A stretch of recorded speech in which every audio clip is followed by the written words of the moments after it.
Buenos días, hermanos. Dios les bendiga. Amén. Qué bueno verlos. Amén. Amén. Qué bueno que estemos acá juntos, preparándonos para compartir la comunión de la Cena del Señor. La Cena del Señor es una ordenanza dada por el mismo Señor Jesucristo para nosotros, que somos su iglesia, con el fin de que compartamos juntos esa revelación que nosotros hemos recibido por parte de la palabra de Dios, de que el Señor Jesucristo vino al mundo, se entregó en la cruz del Calvario para poder pagar por nuestros pecados, porque la paga del pecado es muerte, pero el sacrificio que requería Dios para que pagara por esos pecados tenía que ser el sacrificio de un ser justamente como el Señor Jesucristo, puro, santo, que no tenía ningún pecado, que no había nada que reprocharle, que podía ser aceptable ante el Padre.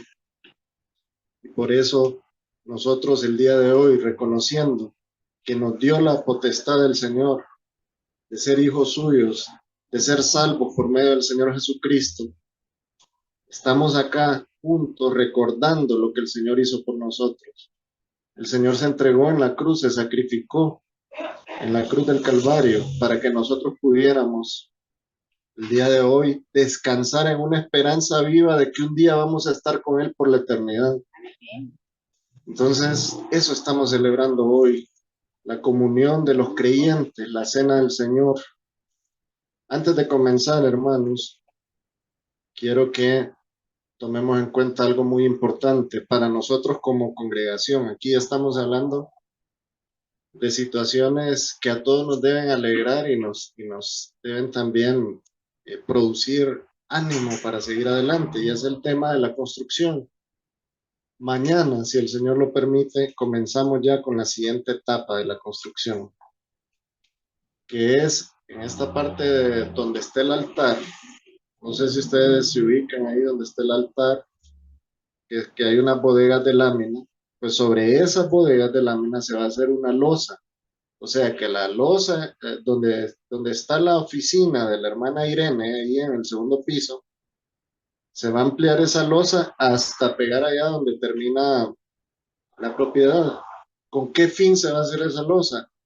Para poder construir ahí ya las aulas para la escuela bíblica infantil y también para el discipulado de formación cristiana, ¿verdad? Que podamos estar en físico ahí, ya con todas las comodidades. Entonces, el lunes comenzamos con esta construcción, con esta siguiente etapa, mejor dicho, y vamos a pedirle al Señor que nos ayude. ¿Están de acuerdo? Pongámonos en pie y oremos para pedirle al Señor que nos ayude, así como hemos visto su mano de bendición en toda la construcción, que nos ayude también en esta etapa. Señor, estamos acá como congregación, en primer lugar reconociendo todas tus bendiciones. Entendemos, Señor, que todo lo que hemos logrado acá, el adquirir un terreno y el ir construyendo poco a poco esta iglesia donde vamos a honrar y glorificar tu nombre, todo eso, Señor, lo reconocemos como una bendición de parte tuya, porque tú has bendecido a todos los hermanos que han traído sus ofrendas con este fin. Gracias, Padre. Ahora venimos, Señor, a pedirte tu auxilio para esta siguiente etapa, que es esta losa que se va a construir para edificar ahí las aulas que necesitamos para la escuela bíblica infantil, para el comedor infantil, para el discipulado de formación cristiana y para atender también a los pacientes del dispensario. Gracias, Señor, porque nos das la oportunidad de contar con este espacio de terreno y este espacio físico para poder honrarte. Bendice, Señor, las finanzas de todos los hermanos de la congregación y que ellos puedan tener en su memoria que es importante aportar a esta obra. Ponemos en tus manos, Señor, esta obra que comenzaremos mañana, en el nombre de nuestro Señor Jesucristo. Amén.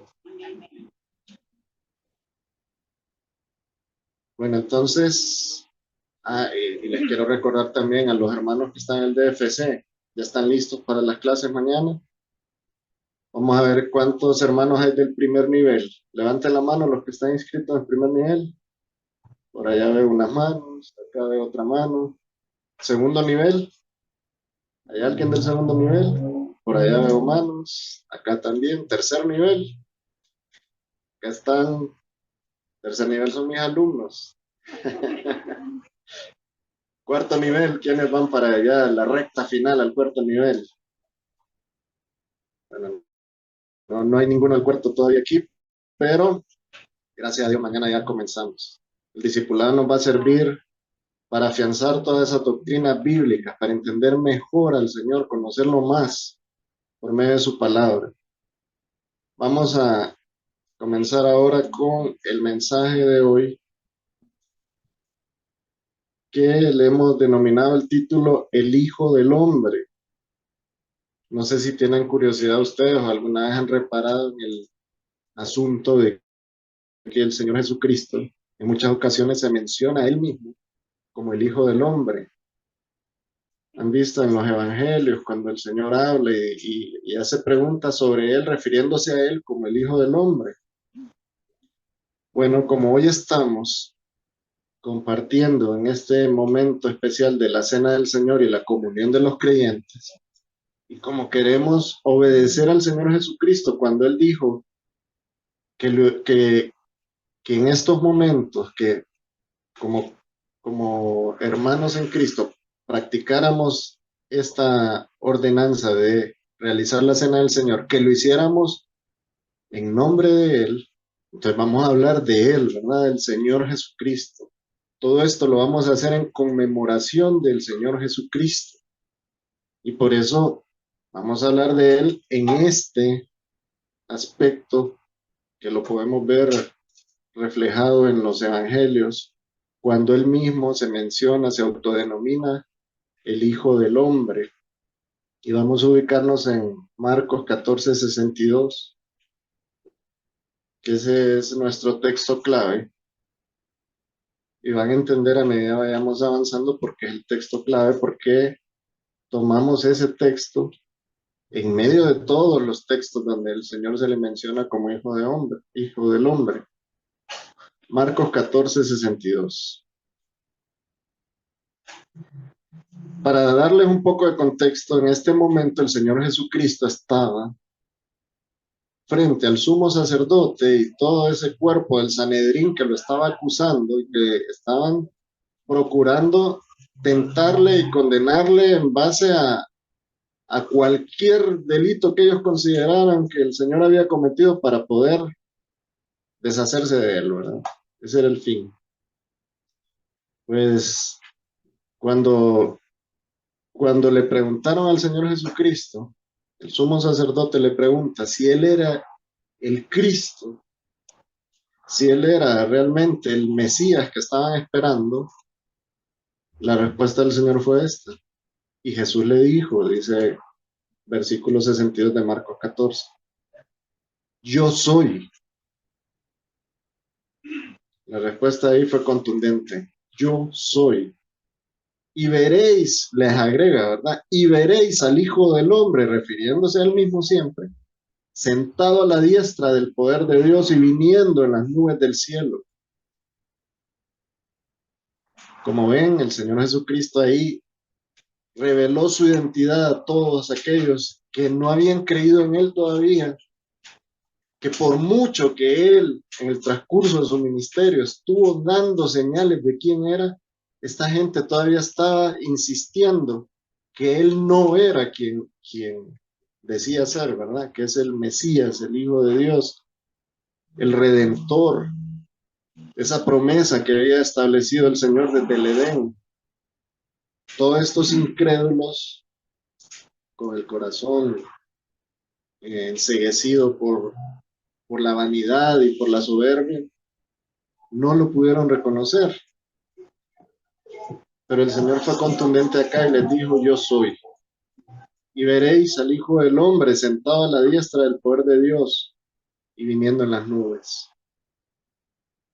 La designación del Hijo del Hombre para el Señor Jesucristo significa dos cosas importantes. Una, que el Señor es humano, que el Señor en ese momento estaba en condición de humano sin haber dejado la deidad, ¿verdad? Porque Él era y es 100% Dios y 100% hombre. Y en ese sentido podemos decir entonces que el Señor era hijo de Adán, descendiente de Adán, que en hebreo se dice Ben Adán.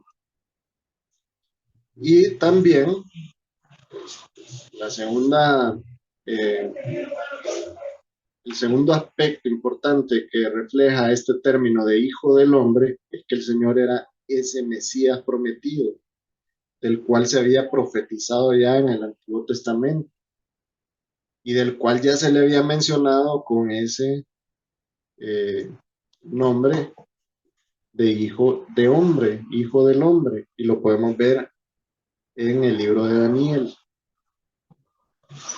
Entonces, el Señor Jesucristo, en ese momento que Él manifestó, yo soy, y veréis al Hijo del Hombre, Él estaba denotando que Él era un hombre descendiente de Adán, pero también estaba denotando toda la autoridad y el poder que se le había concedido desde la eternidad.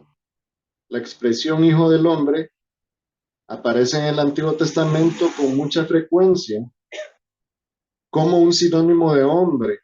Si nos vamos al Antiguo Testamento, en el Antiguo Testamento no solo al Señor Jesús se le llama hijo de hombre, sino que a muchos de los personajes del Antiguo Testamento se les dice hijo de hombre, dando lugar a entender que eran seres humanos, ¿no? Que eran descendientes de Adán, que ese es uno de los aspectos que representa este término de hijo de hombre. Pero en el sentido ya directo aplicado al Señor Jesucristo, no solamente denotaba esa naturaleza humana que el Señor Jesucristo tenía, sino también denotaba que ese hijo de hombre era del cual hablaba el libro de Daniel en el capítulo 7, versículos 13 y 14. Si quieren, ubíquense ahí.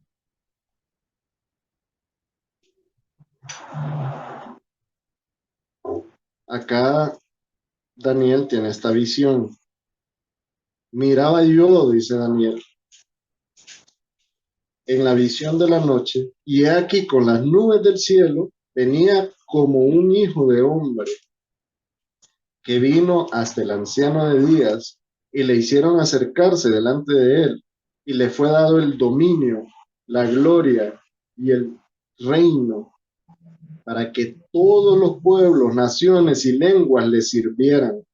Su dominio es dominio eterno que nunca pasará y su reino uno que no será destruido. Acá Daniel está hablando en términos proféticos de lo que acontecería en el futuro. Ese ser que él vio en esa visión como un hijo de hombre era el que había recibido el dominio, la gloria y el reino de todo. Ese es el Señor Jesucristo. Y por eso el Señor Jesucristo se refería a él mismo como el Hijo del Hombre.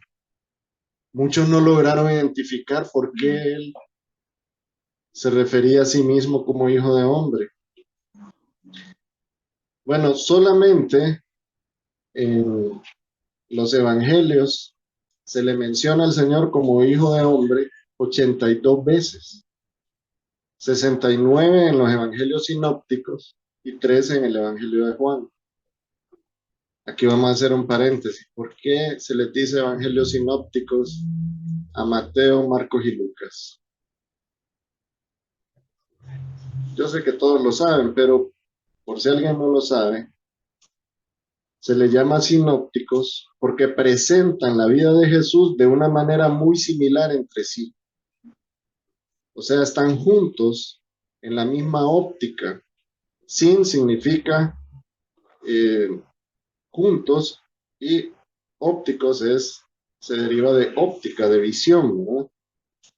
Entonces, sinóptico significa ver juntos, que describe la forma en que los tres evangelios son similares. Ustedes ven que se cuentan las mismas historias. Ahora, van similares en cuanto a historia, en cuanto a sucesos, pero no van similares en cuanto a expresiones, ¿no? Y eso es lo bonito y lo rico de la Biblia, que a pesar de que son evangelios sinópticos con la misma visión e iguales en cuanto a sucesos, también lo podemos ver desde diferentes perspectivas de parte de cada uno de los escritores.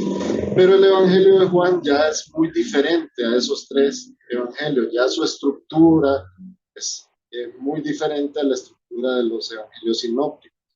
Y por eso entonces es que al Evangelio de Juan no se le puede llamar como un evangelio sinóptico. Entonces, el título del Hijo del Hombre aplicado a Jesús es en referencia a esa profecía que leímos de Daniel. Recuerde, Daniel 7, versículos 13 y 14.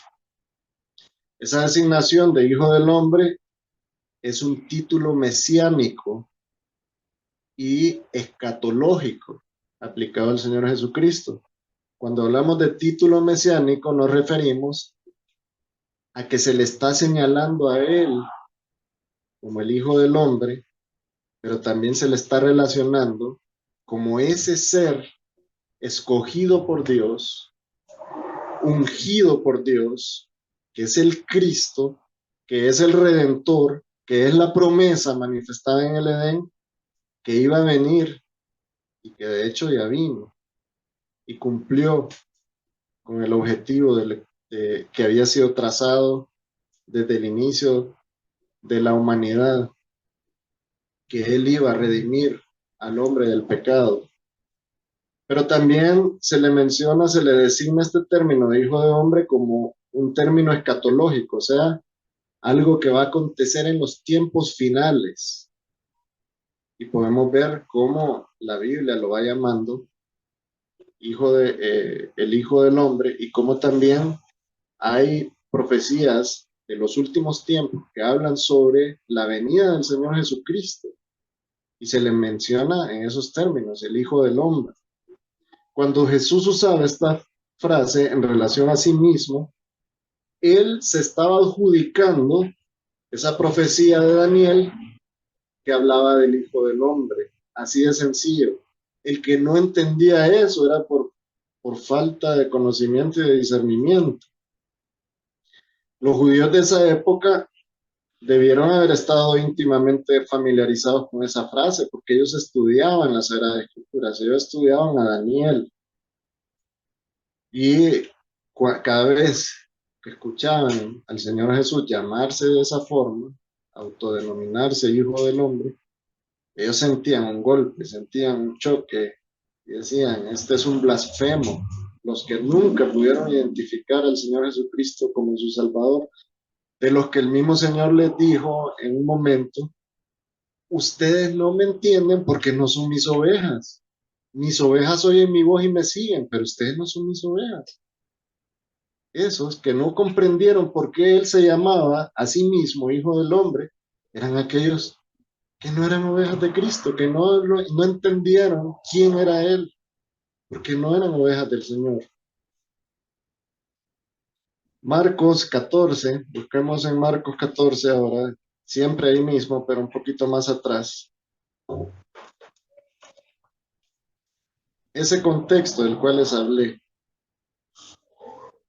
En el versículo 61, vamos a leer unos versículos atrás.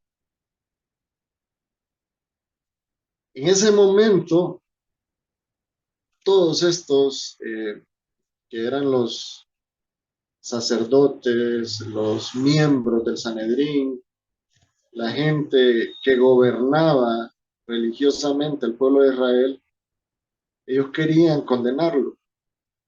querían culpar al Señor Jesucristo de algo para poder crucificarlo. Y la mejor herramienta que ellos podían utilizar para crucificarlo era decir que él era blasfemo. Ellos ya lo habían escuchado hablar en muchas ocasiones. Ellos ya sabían que él había sido anunciado ya como el Hijo de Dios, como el Redentor, como el Mesías. Entonces empezaron a procurar que él cayera en su juego para poder condenarlo. Ahora, se salieron con la suya ellos. Hermano, la verdad es que no, porque es que el Señor Jesucristo tenía que pasar por eso. El Señor Jesucristo tenía que pagar en la cruz del Calvario por nuestros pecados. Entonces tenía que ser condenado. No fue que le ganaron ellos al Señor, fue que el Señor mismo se entregó para poder pagar por los pecados de todo aquel que en Él cree, porque tenemos que saber eso. El Señor pagó por los pecados de todo aquel que en Él cree, de todo aquel que ha depositado su fe en Él, no en sus obras, no en sus piedades, en el Señor Jesucristo, no como esa gente que cree que porque cumple ciertos criterios morales es salvo, o va a tener eh, la disposición de Dios de perdonarlo, a veces hasta sin que ellos pidan perdón, sin reconocer quiénes son. No, todo el que cree en el Señor Jesucristo, pero que cree realmente en los méritos totales del sacrificio del Señor Jesucristo en la cruz para pagar por sus pecados, todo el que cree eso es salvo. El que realmente entiende que es pecador y que por su propia causa no se puede salvar, pero ha depositado su fe en el Señor Jesucristo, porque el Señor Jesucristo no era pecador y era el Cordero aprobado de Dios para pagar por los pecados. Entonces, al depositar la fe en Él, entender que Él es el que aportó todos los méritos para la salvación del hombre, entonces el hombre puede creer plenamente en el Señor, despojándose de todo ese egocentrismo y ser salvo. Tenía que acontecer, el Señor tenía que ser entregado para que fuera crucificado. Y en ese momento, entonces, dice el versículo 61 que el Señor callaba y no respondía, lo estaban insultando, estaban inventando falsos testimonios ahí. Y vino el sumo sacerdote y le volvió a preguntar y le dijo, ¿eres tú el Cristo, el Hijo del bendito? Y entonces Jesús le reveló su identidad abiertamente cuando dijo, yo soy. Y veréis al Hijo del Hombre sentado a la diestra del poder de Dios y viniendo en las nubes del cielo. Aquí el Señor se está refiriendo a aquello que habíamos visto en Daniel, lo que ya había sido predicho por Daniel. Entonces miren lo que hizo el sumo sacerdote, rasgando su vestidura, dijo, ¿qué más necesidad tenemos de testigos? Habéis oído la blasfemia. ¿Qué os parece? Y entonces todos ellos lo condenaron, declarándole ser digno de muerte. Era necesario que sucediera esto. Ahí no es que el mal le ganó al bien, ¿no? El Señor se entregó ahí. El Señor estaba cumpliendo su plan allí. Él hizo lo que tenía que hacer y lo cumplió a cabalidad. Y nosotros lo que tenemos que ver entonces es esa perfección en cuanto a la obra del Señor Jesucristo. Es ver cómo todos los méritos de nuestra salvación recaen en ese sacrificio que hizo el Señor Jesucristo.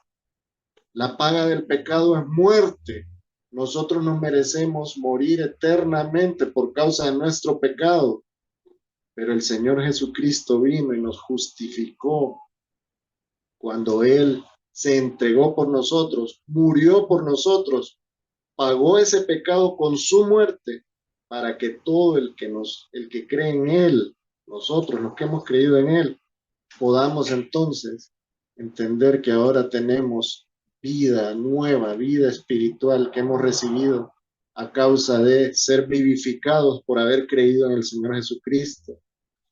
Somos justificados por la fe, porque hemos creído en el Señor Jesucristo, creímos en Él y ahora somos salvos, en el Hijo del Hombre, al cual se le dio toda la potestad, el poder y la autoridad sobre todo. Él se despojó de todo eso para entregarse en la cruz del Calvario, que nosotros pudiéramos entonces optar a tener vida eterna. Hay una gran diferencia entre el creador y su creación. Por ejemplo, si nos remitimos al Antiguo Testamento, en el Antiguo Testamento, solamente en el libro de Ezequiel, Dios llamó al profeta Ezequiel hijo de hombre 93 veces. Entonces podemos decir, entonces ese no era solamente, ese término no era solamente designado para Jesús. Sí, es que en este caso, cuando lo vemos en el Antiguo Testamento, por ejemplo aquí en Ezequiel, podemos entender esa naturaleza humana que tenía el Señor Jesucristo que lo relacionaba con los seres humanos. Pero eso no quiere decir que Ezequiel fuera de la misma esencia del Señor Jesucristo. La Biblia dice que Dios no es un hombre. Y si nos remitimos a Números, capítulo 23, versículo 19, aquí lo podemos ver ilustrado de una mejor forma cuando dice, Dios no es hombre para que mienta, ni hijo de hombre para que se arrepienta. Entonces quedamos ahí con una disyuntiva. Entonces, si aquí dice que si nosotros creemos que Jesús es Dios, pero si Dios no es hombre y Dios no es hijo de hombre, entonces, ¿qué es lo que está pasando acá?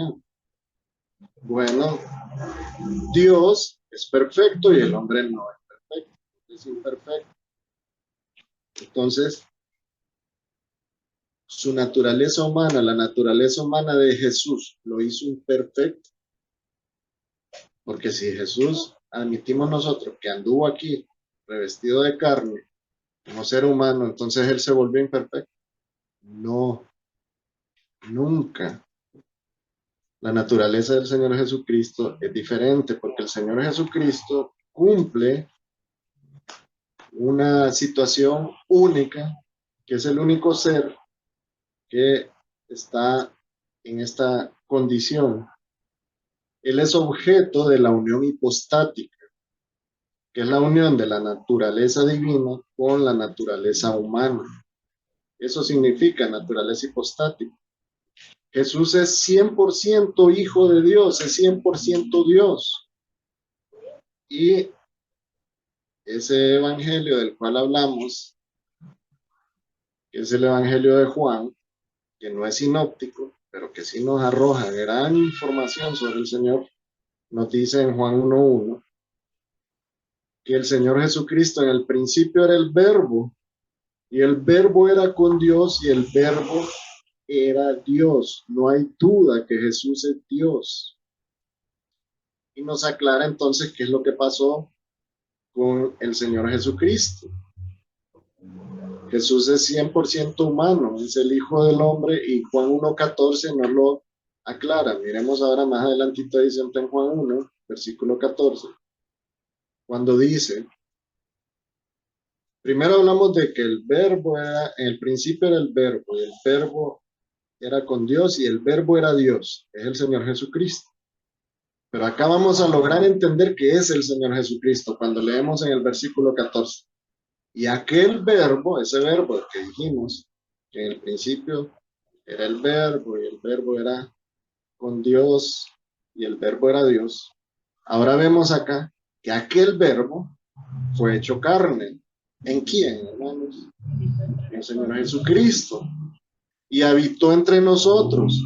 Y vimos su gloria, gloria como del unigénito del Padre, lleno de gracia y de verdad, esa gloria que pudo apreciar Daniel muchos siglos antes. Entonces, Jesús es el Hijo de Dios. Él es en esencia Dios. Y Jesús también es el Hijo del Hombre porque también es un ser humano.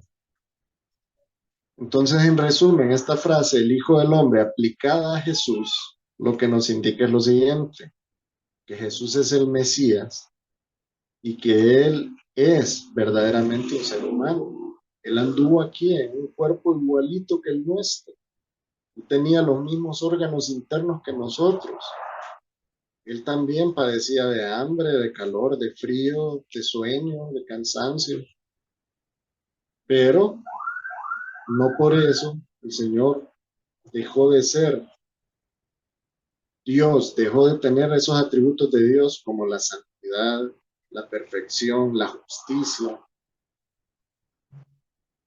Nosotros entendemos que en el momento de la concepción de Jesús, Jesús fue exento de un ingrediente que nosotros obtuvimos en el momento de nuestra concepción, que es el pecado. El Señor fue exento de eso porque quien aportó el elemento masculino para el nacimiento del Señor Jesucristo fue el Espíritu Santo. Y nosotros somos contaminados de pecado por la herencia de ¿quién? De Adán. Entonces, el Señor Jesucristo no perdió nunca su deidad, no perdió nunca esa naturaleza de Dios. Él siempre ha sido 100% Dios. Entonces, era necesario que Dios se manifestara por medio de su Hijo y se revistiera de humanidad. ¿Y por qué era necesario eso? Ubiquémonos ahora más adelante en la carta de Pablo a los romanos.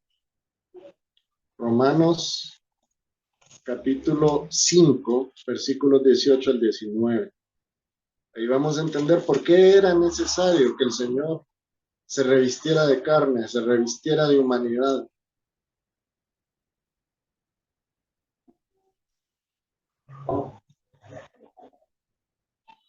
Dice el versículo 18, Romanos 5, así que, como por la transgresión de uno, o sea, de un hombre, vino la condenación a todos los hombres por la transgresión de quién, hermano? De Adán. De la misma manera, por la justicia de uno, o sea, de un hombre, vino a los hombres la justificación de vida. ¿Por la justicia de quién, hermano? De Jesús.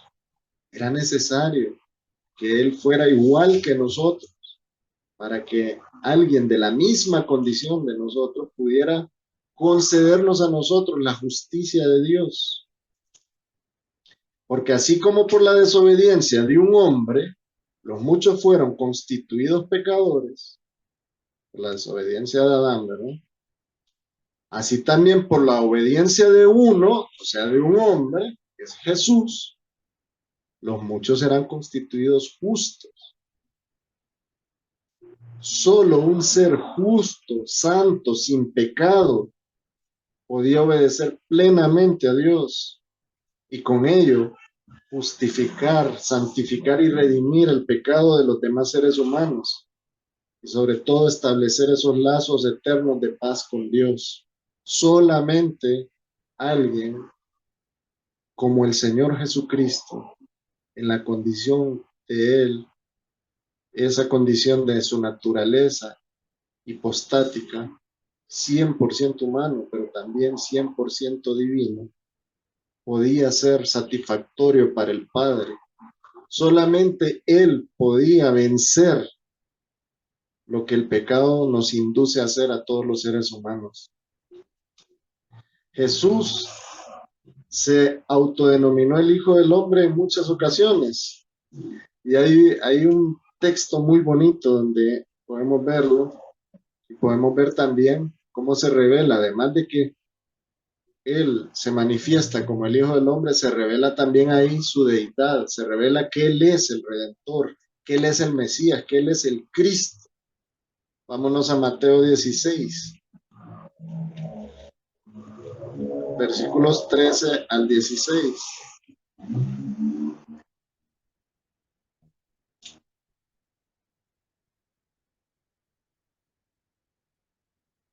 Dice lo siguiente: viniendo Jesús a la región de Cesarea de Filipo, preguntó a sus discípulos diciendo: ¿quién dicen los hombres que es el Hijo del Hombre? Miren cómo se autodenomina él, el Hijo del Hombre. ¿Quién dicen los hombres que es el Hijo del Hombre? Entonces ellos le contestaron: unos Juan el Bautista, otros Elías y otros Jeremías o alguno de los profetas, le dijeron. Y el Señor les pregunta ahora directamente a ellos, porque primero les preguntó: ¿quién dicen los demás que soy yo? El Hijo del Hombre. ¿Quién es el Hijo del Hombre? Él, ¿verdad? Y ellos le dijeron: bueno, unos dicen Juan, otros dicen Elías, otros Jeremías y otros algunos de los profetas. Y ustedes les dicen, como que el Señor le preguntara a usted ahorita: ¿quién decís que soy yo? Y aquí podemos ver la respuesta que dio el apóstol Pedro cuando dijo: tú eres el Cristo, el Hijo del Dios viviente. Ahí se reveló entonces que Él era el Mesías, que Él era ese Redentor prometido desde la antigüedad, y que Él era de la misma esencia de Dios, porque era el Hijo de Dios, que Él era Dios. Pero ven cómo el Señor se autodenomina el Hijo del Hombre ahí, porque ya dijimos que para el Señor ese término tiene no solamente la implicación de la humanidad que tiene para todos nosotros, porque todos nosotros somos hijos de hombre, ¿no? Sino que para el Señor también tiene esa implicación de que el Señor es aquel al que se le dio la autoridad en el cielo cuando estaba junto al trono del Padre, y se le dio toda la potestad para gobernar y para reinar por la eternidad. Por eso es que el Señor se menciona a sí mismo como el Hijo del Hombre. ¿Entienden eso? Solo Dios puede perdonar pecados. O sea que el Hijo del Hombre es Dios. Ya vamos a ver por qué. Vamos a Mateo 9:6.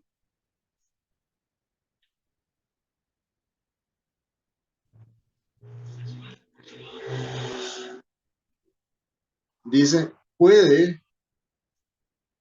perdón, pues para que sepáis que el Hijo del Hombre, o sea, señalándose él, ¿verdad? Tiene potestad en la tierra para perdonar pecados. Dice entonces al paralítico el Señor: levántate, toma tu cama y vete a tu casa. El Hijo del Hombre es Dios. Solo Dios puede perdonar pecados. Pero el Hijo del Hombre tiene la potestad de perdonar pecados porque es Dios. Y ahí el Señor no solamente sanó físicamente a ese hombre que estaba paralítico, sino que también lo salvó, le perdonó sus pecados.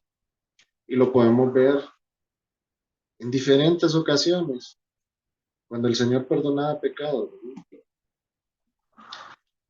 El Hijo del Hombre es nuestro Salvador. Vamos ahora a Lucas 19:10.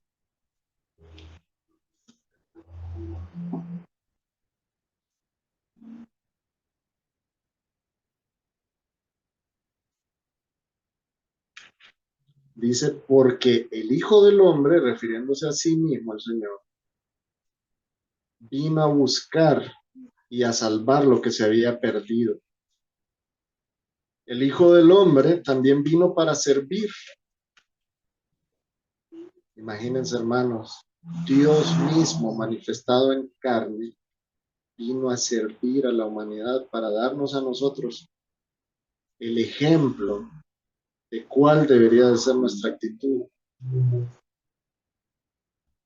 Dice el mismo Señor, como el Hijo del Hombre no vino para ser servido, sino para servir. Y sella aquí con broche de oro, y para dar su vida en rescate por muchos.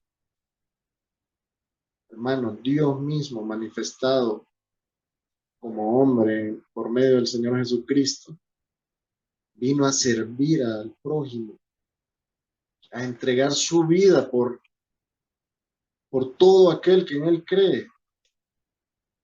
Y a nosotros cómo nos cuesta muchas veces, ¿verdad? Servirle al hermano, servirle a un ser querido. A veces hasta los mismos seres queridos nos cuesta servirle. ¿Cuánto más difícil se nos hace servir a un hermano en la congregación? No debería ser así, ¿verdad?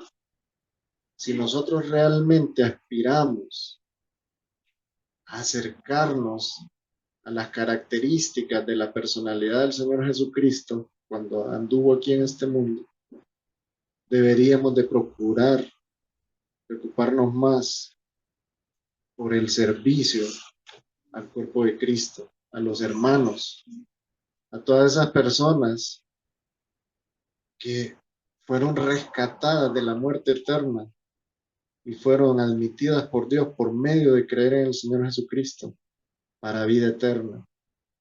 Pero no solo por ellos, no solo por el cuerpo de Cristo.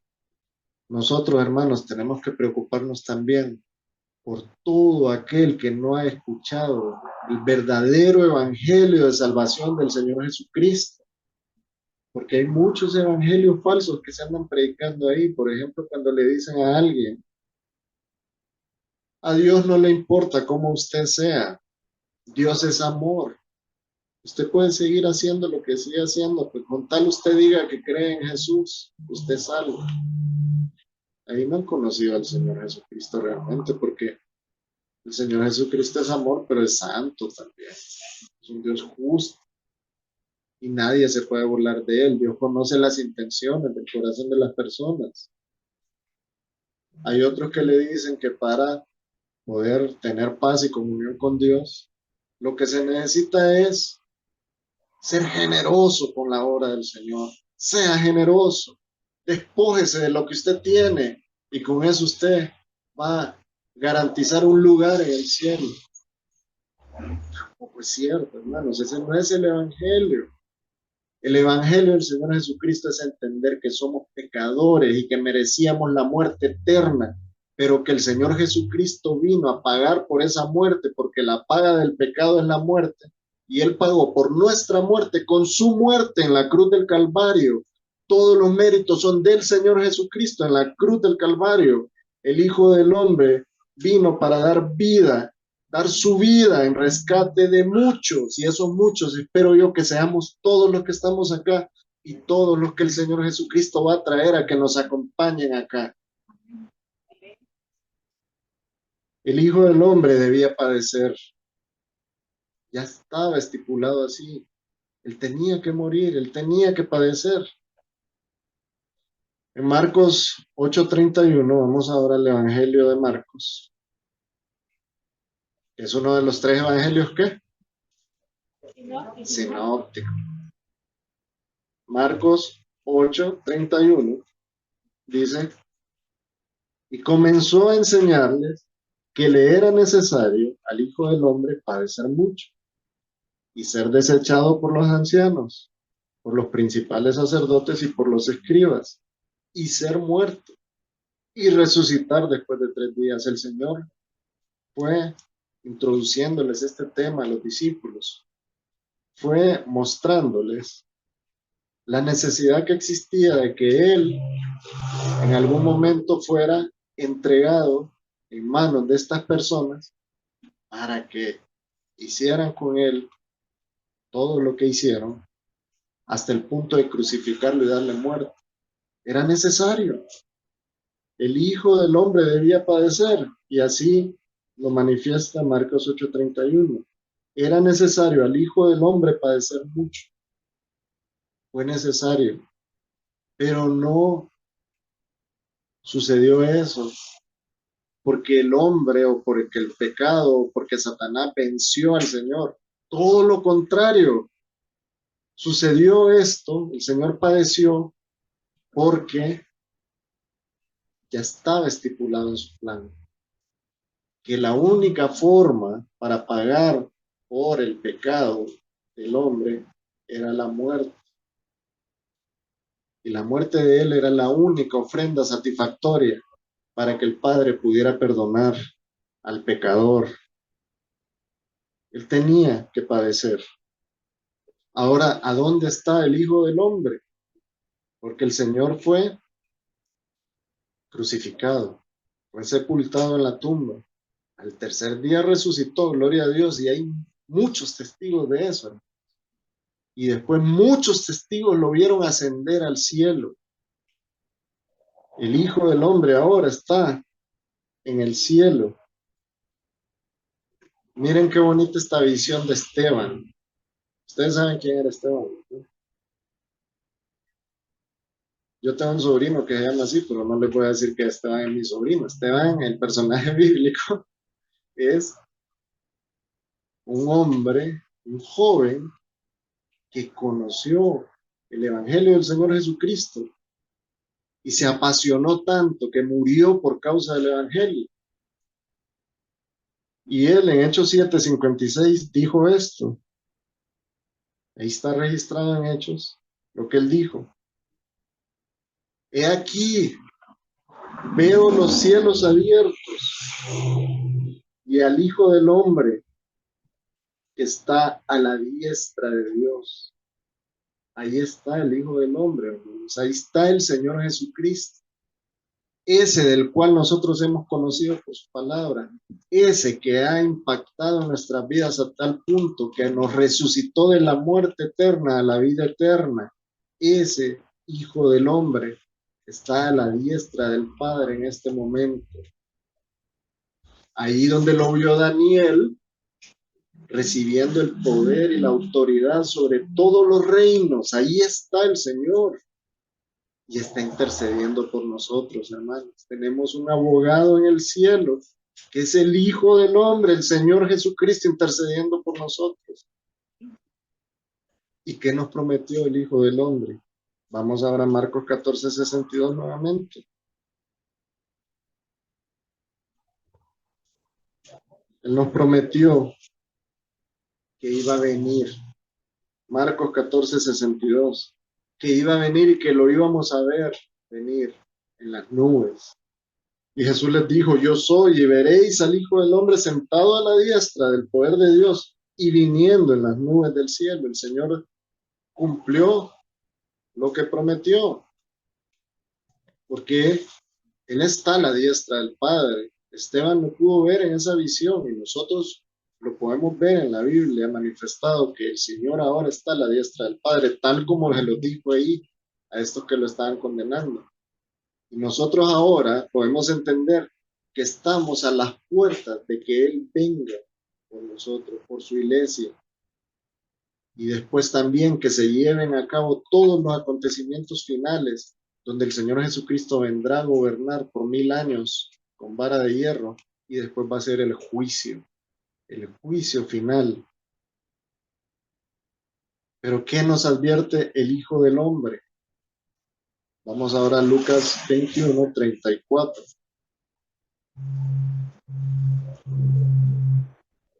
Que es otro de los evangelios. Ya les olvidó. Sí, no. Lucas 21:34. Vamos a leer el 34 hasta el 36. Y dice, mirad también por vosotros mismos, que vuestros corazones no se carguen de glotonería y de embriaguez y de los afanes de la vida. Y venga de repente sobre vosotros aquel día, porque como un lazo vendrá sobre todos los que habitan sobre la faz de toda la tierra.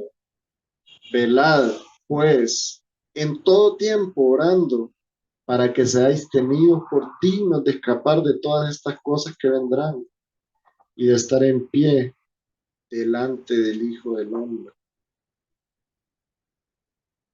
Hermanos, lastimosamente vivimos en un mundo material donde el materialismo se ha adueñado del corazón del ser humano.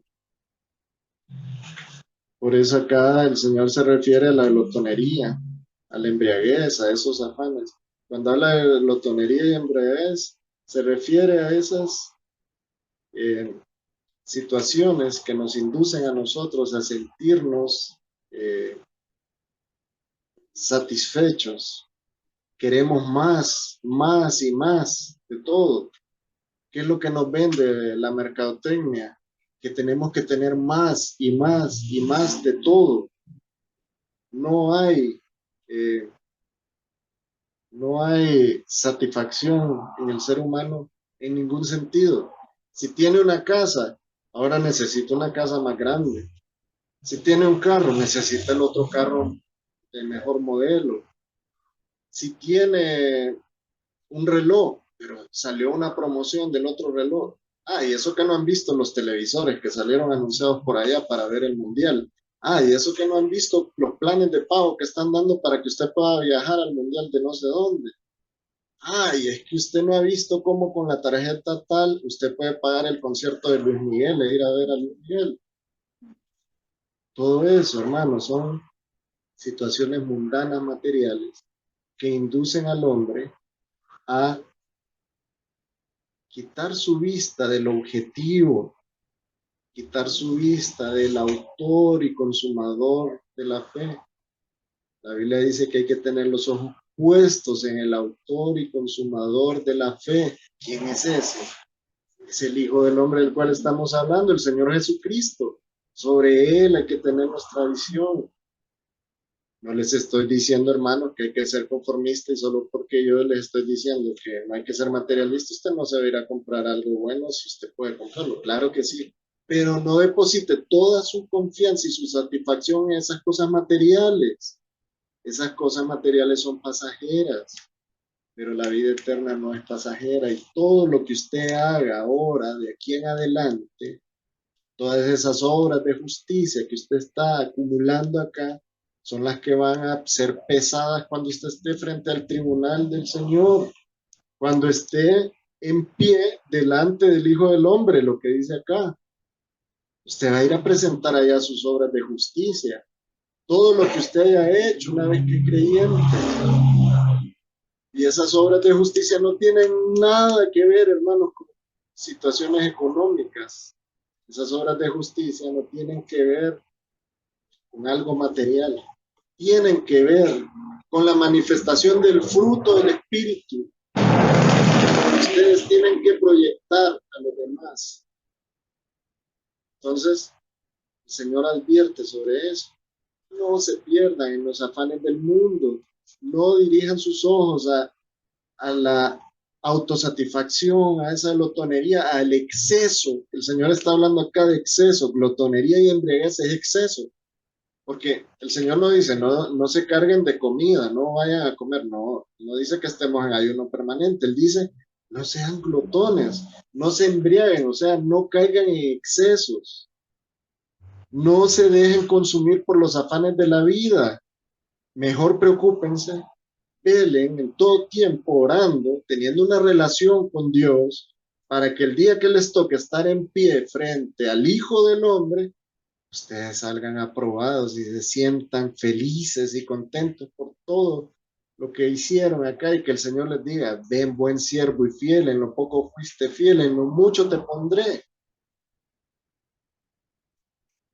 Miren, el apóstol Pedro, después de haber pasado por la experiencia de haber recibido al Espíritu Santo junto con los otros discípulos del Señor y muchos de los creyentes de ese momento de la iglesia primitiva, ahí en Jerusalén ellos recibieron el bautismo del Espíritu Santo.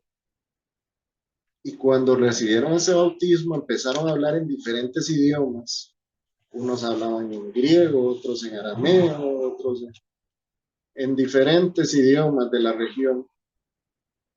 Y las personas que estaban ahí, porque se había concentrado mucha población en Jerusalén, porque se estaba celebrando una fiesta, Ellos estaban ahí y dijeron, bueno, ¿y esto qué les pasa? ¿Están locos? ¿Están borrachos, embriagados?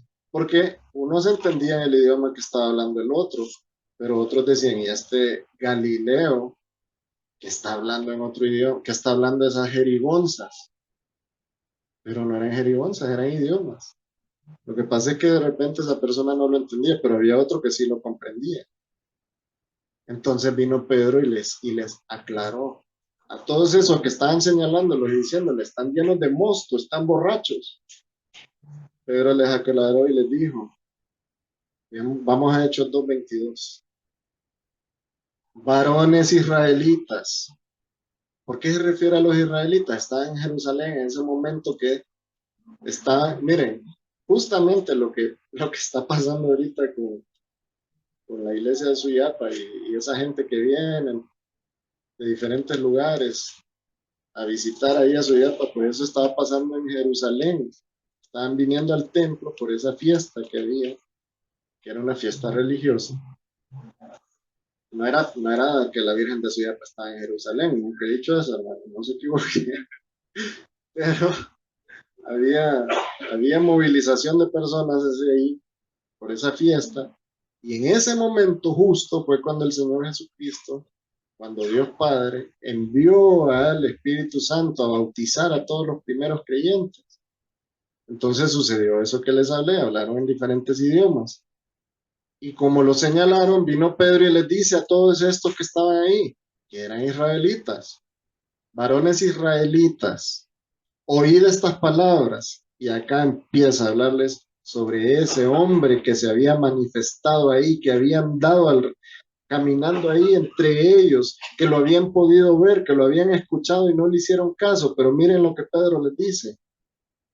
Jesús Nazareno, varón, aprobado por Dios, o sea, un hombre, un varón, un hombre como usted y como yo, así que ustedes lo vieron físicamente, aprobado por Dios entre vosotros con las maravillas y prodigios y señales que Dios hizo entre vosotros por medio de él, o sea, Dios certificó a ese hombre que ustedes vieron caminar acá, haciendo esos milagros, resucitando muertos, haciendo ver a ciegos, así, liberando endemoniados, curando enfermos. Ustedes lo vieron, así que no tienen excusa.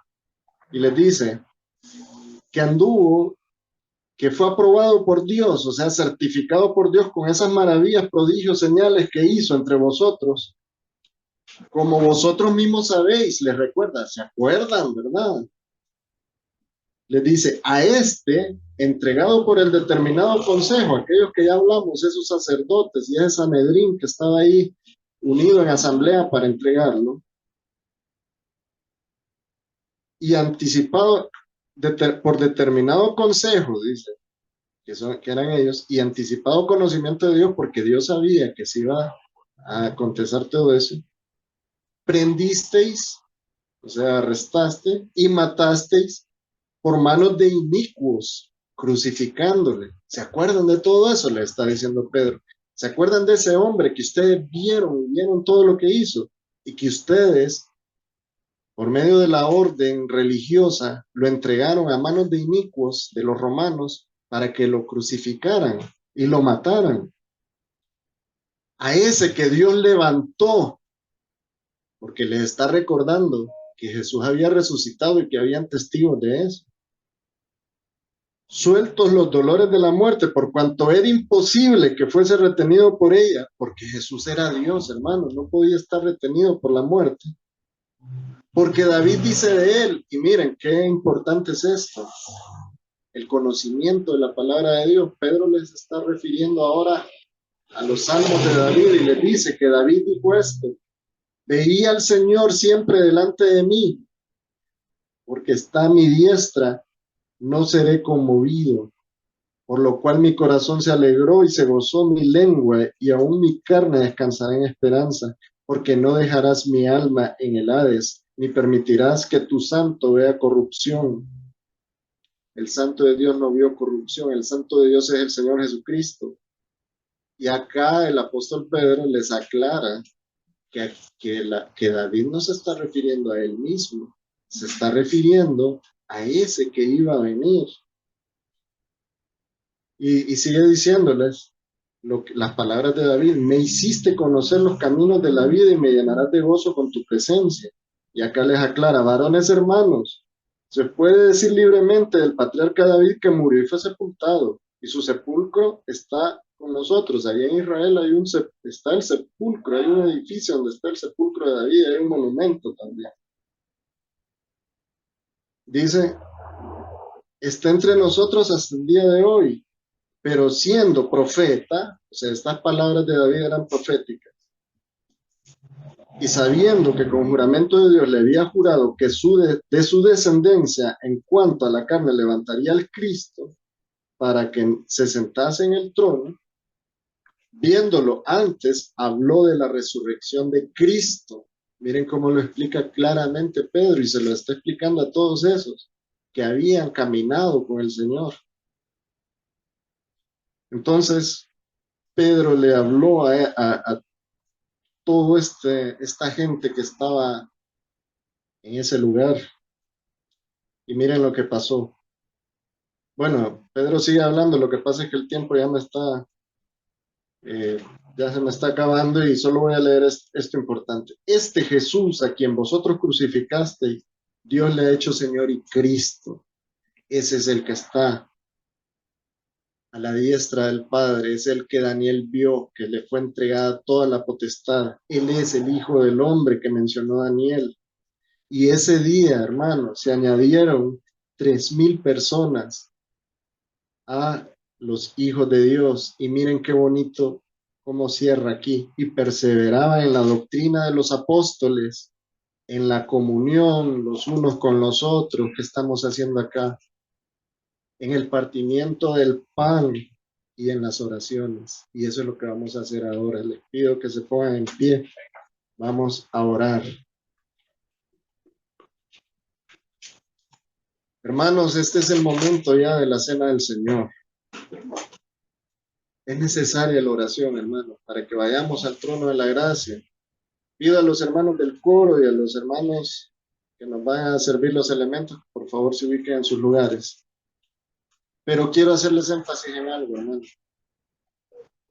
Estamos conmemorando al Señor, a ese Hijo del Hombre, a ese Cristo, a ese Mesías, a ese Cordero de Dios que menciona la Biblia, a ese Redentor, a ese Salvador, a ese Dios misericordioso.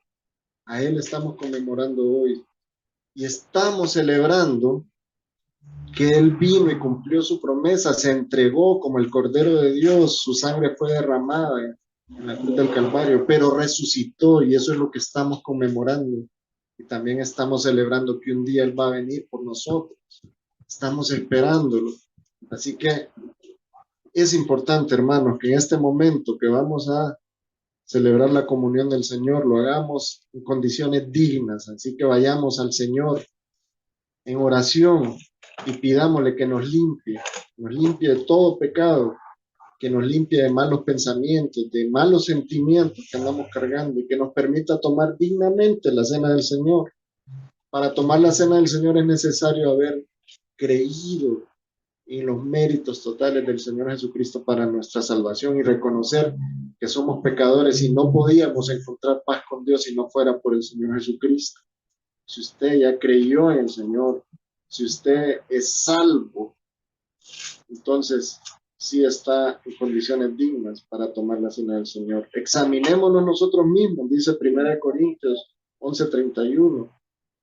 Así que les invito a que oremos en este momento y pidamos al Señor para que nos permita tomar esta cena del Señor en condiciones dignas.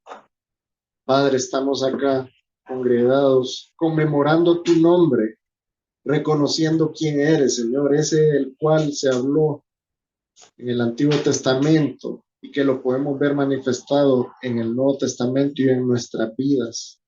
Tú eres nuestro Salvador. Gracias, Señor, porque nos has permitido reconocerte y reconocer al Señor Jesucristo y la acción del Espíritu Santo para que seamos salvos. Señor, venimos a ti para que nos permitas tomar en condiciones dignas la cena del Señor. Limpia nuestros corazones, nuestra mente de todo pecado, de esos pecados que ni nosotros mismos somos conscientes que cometemos. Señor, límpianos, perdónanos, Señor.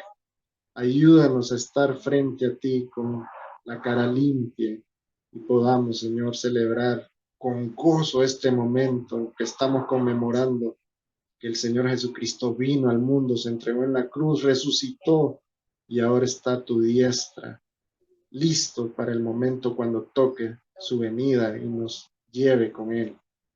Ponemos en tus manos este momento especial en el nombre de nuestro Señor Jesucristo. Amén.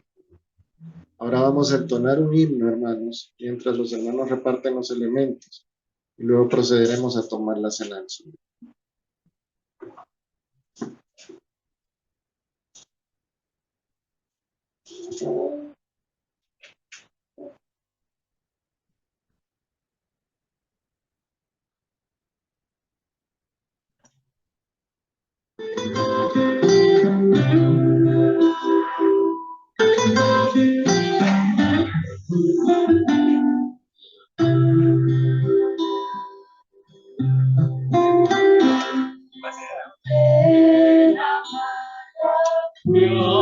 Jesús, mostré mi dolor, perdido delante de su luz, bendijo de su amor.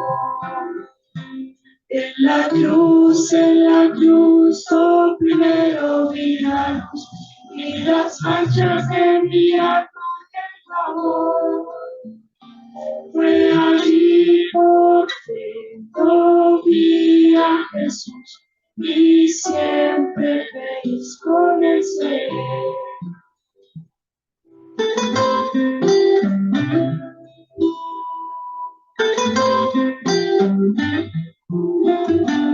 Yo veo una cruz y pues Señor su sangre derramó. Por este pobre pecador, a quien así salvó. En la cruz, oh, primero vi la luz y las manchas de mi alma el lavó. Fue allí por todo día Jesús y siempre feliz con el ser.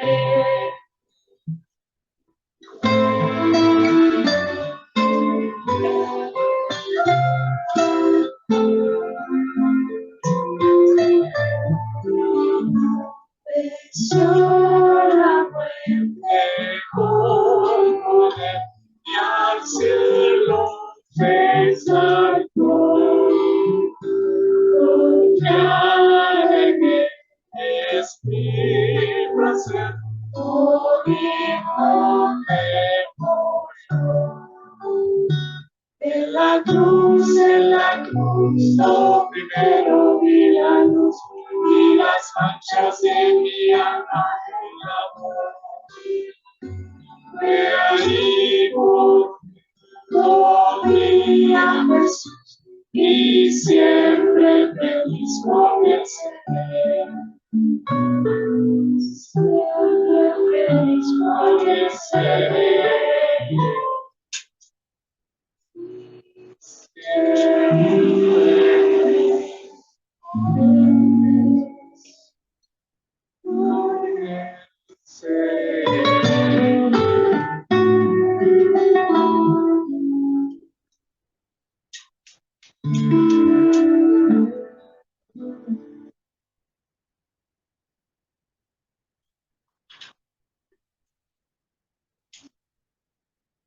¿Ya todos tienen sus elementos?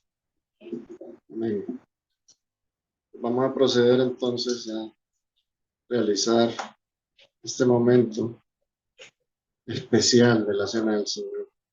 Vamos a utilizar siempre como nuestra guía el texto que está en 1 Corintios 11, del 23 al 26, donde el apóstol Pablo dice: porque yo recibí del Señor lo que también os he enseñado, que el Señor Jesús, la noche que fue entregado, tomó pan y habiendo dado gracias lo partió y dijo, tomad, comed, esto es mi cuerpo que por vosotros es partido. Haced esto en memoria de mí. Comamos el pan en memoria del Señor Jesucristo.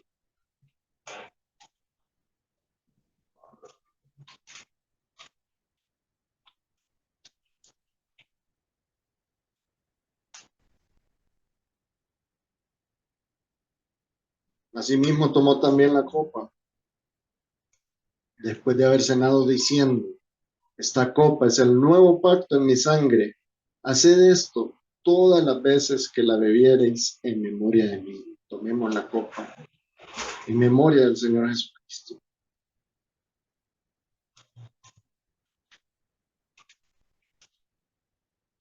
Sigue diciendo, así pues, todas las veces que comiereis este pan y bebiereis esta copa, la muerte del Señor anunciáis hasta que Él venga. La comunión de los creyentes es un reflejo de que verdaderamente hemos creído en el sacrificio del Señor Jesucristo y lo hacemos en memoria de Él. Solo por medio de creer en el Señor Jesucristo encontramos salvación. Debemos estar expectantes porque en cualquier momento Él vendrá por su iglesia. ¿Está usted preparado? Dios le bendiga, hermano.